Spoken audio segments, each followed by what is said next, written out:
Friends, welcome to Biology Made Easy. Today we are starting a new chapter, that is biomolecules. Now what are these biomolecules?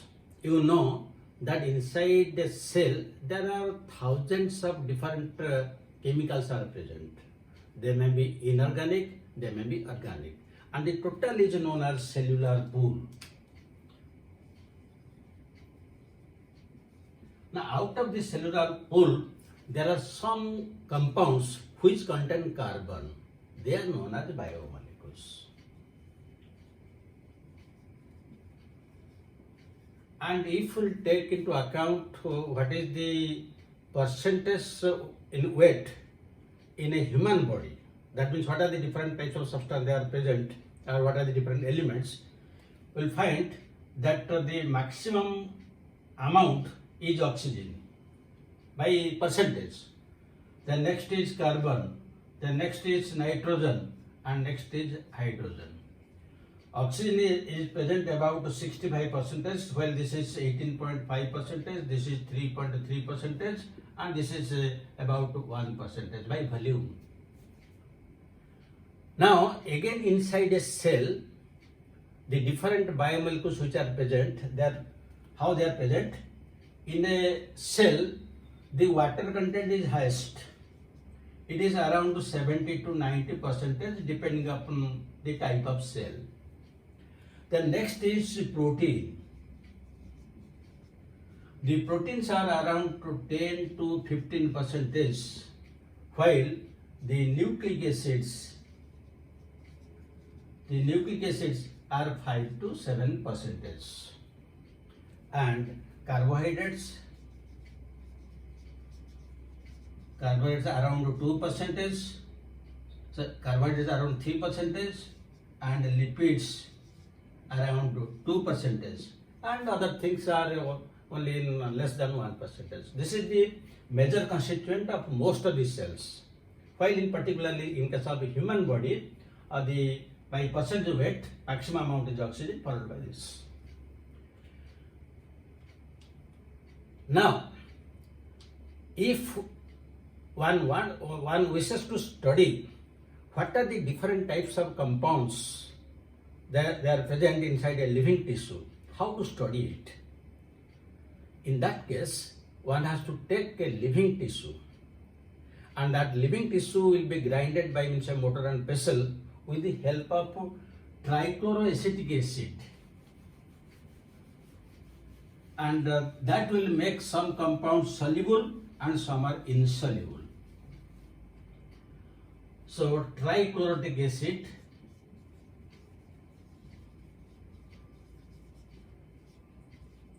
this is trichloroacetic acid. Sometimes the formula is also asked, or in one of the choice only the formula will be given, trichloroacetic acid will not be written. So that is Cl3CCOOH.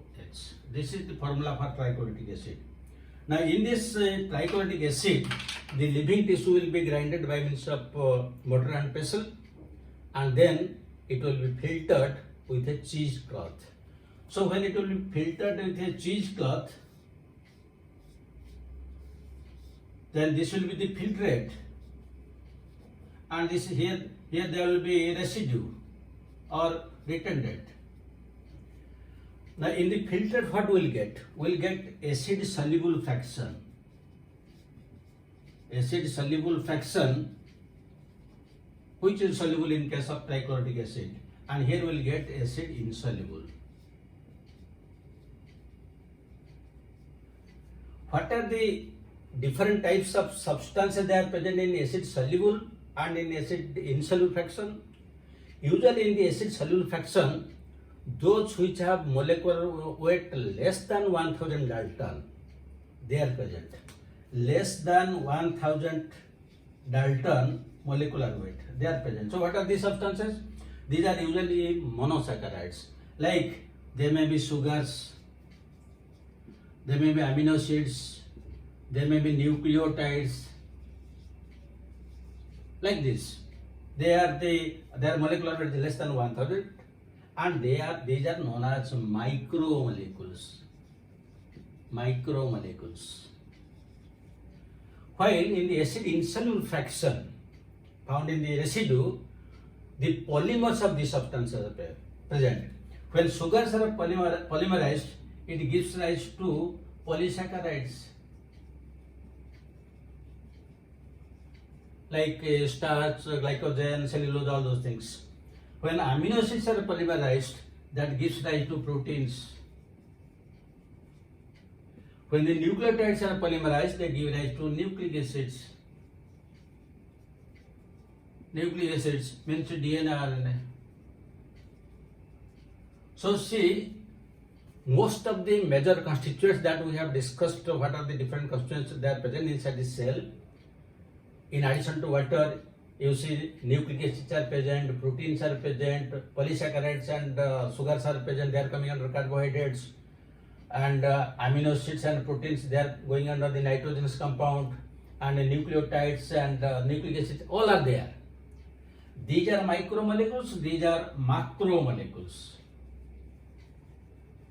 And these macromolecules, in them, the molecular weight is greater than 10,000 Dalton.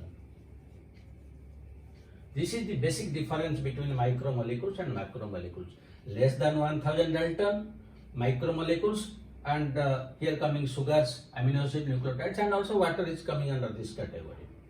While in those which are molecular greater than 10,000 Dalton, they are coming under macromolecules, and examples are polysaccharides, proteins, nucleic acids. But you mark one thing. We have discussed about carbohydrates, proteins, nucleic acids, but lipids we have not mentioned anywhere till now. But it was found that the lipids are present in this acid insoluble fraction. In the acid insoluble fraction, the lipids are present. Why they are present? Because when we are grinding a tissue, the cell membranes, they are ruptured, they are ground to small pieces. And the cell membranes are usually made up of lipoproteins, lipids and proteins. So usually the lipids are not separated from the proteins so easily. That is why the lipids are found in acid insoluble fraction. But their molecular weight is always less than 800 Dalton. So these lipids are actually micromolecules. So that means here we will add another lipids. The lipids are micromolecules because they have molecular less than 800 Dalton. But since they are attached to protein, that is why they are found in the acid insoluble fraction. So in this way, one can separate the different types of macro and micromolecules, and this is the main topic of study in the entire biomolecule chapter. What are the different types of carbohydrates, proteins, lipids, their classification, then the enzymes, all those things are included in the biomolecule chapter. But before we proceed to the next one, here I will give the idea what are primary metabolites and what are secondary metabolites. Usually in the organisms, certain substances are produced which are used by the organism itself.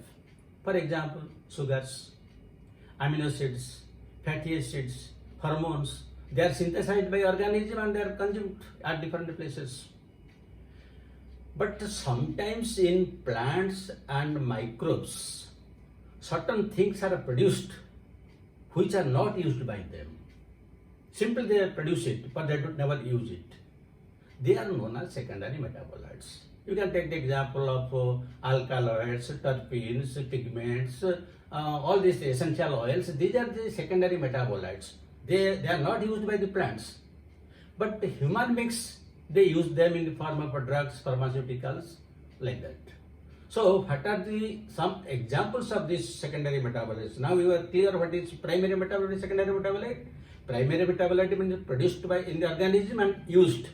Secondary metabolite means they are synthesized in the plants and microbes but not used. But human beings use it for different purposes.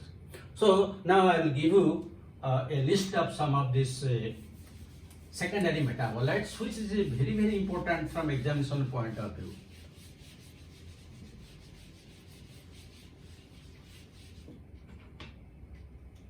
Secondary metabolites.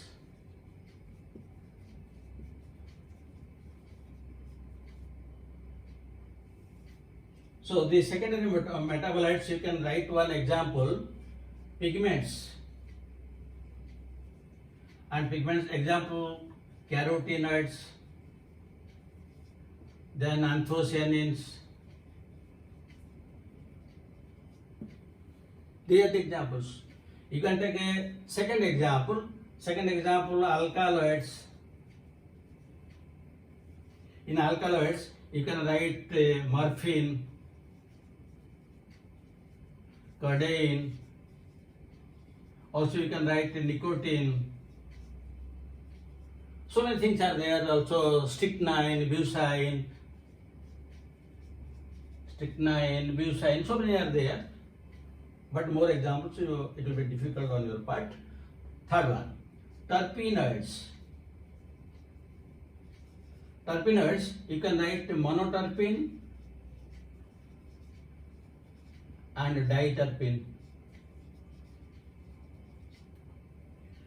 Then the fourth one, you can write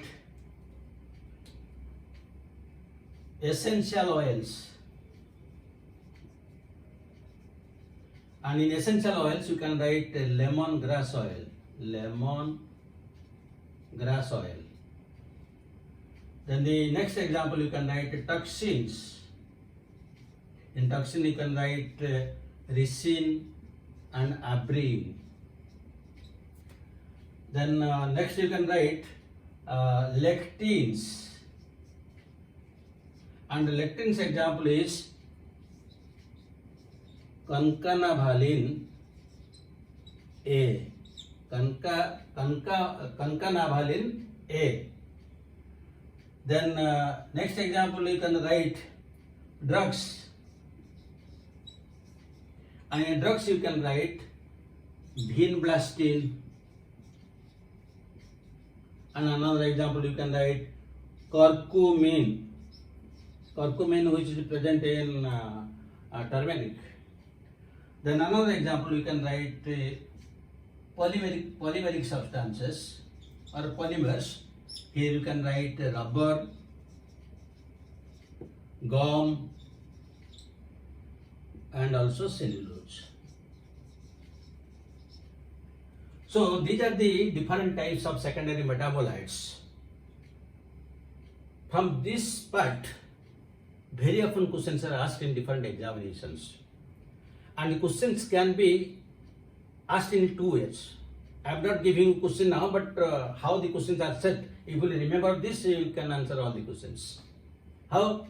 One question is, it will be asked, pigments, alkaloid, terpenes, essential will be given, and on that side, 3 will be right, 1 will be wrong.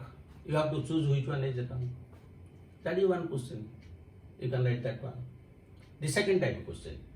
Second type question, here some of the like alkaloids, terpenoids, toxins, drugs will be written in A column. In B column, then the morphine and the concanavalin will be written in a jumbled up manner, in a shuffled manner. Then you have to arrange them, which one is matching with which one. These are the two types of questions they are asked from this. This is very important, you have to remember, otherwise nobody will help you. And from first part that I have discussed, which is a macromolecule, which is a micromolecule, that is asked, that is very easy. But this part you have to remember. So thank you very much for watching it. And in the next video, we will start from the carbohydrates. Carbohydrates, lipids, proteins, enzymes, we will discuss one by one. So thank you very much. Have a good day.